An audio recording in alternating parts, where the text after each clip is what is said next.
చంద్రబాబు నాయుడు గారి పాదయాత్ర కేవలం ఆయన ఉనికి గురించి, ముఖ్యంగా ఆయన కొడుకుని తెర మీద తీసుకురావడానికి వ్యక్తిగత స్వార్థంతో చేసిన పాదయాత్ర.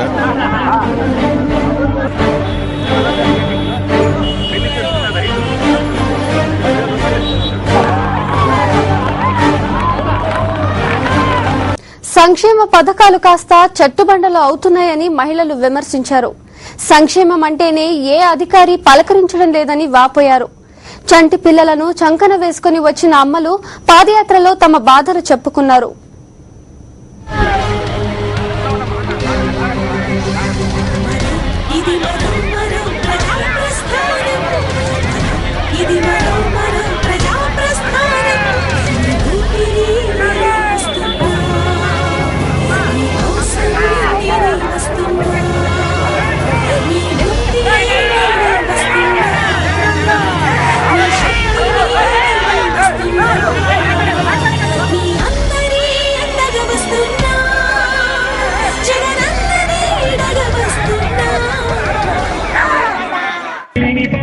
తమ కుటుంబం చాలా పేద కుటుంబమని, 2 ఆడపిల్లలని, ఏ పథకం వర్తించదని అధికారులు చెబుతున్నారని ఓ మహిళ వాపోయింది.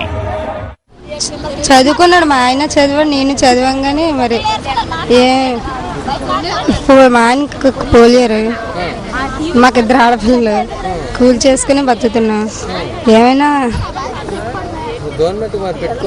పెట్టుకున్నాం. అదే 2 ఆడపిల్లలు స్క్రీన్ పెట్టాం. అవేమి అవ్వలేదు, అవుతున్నాయి అంటున్నారు, ఇంకేం అవ్వలేదు.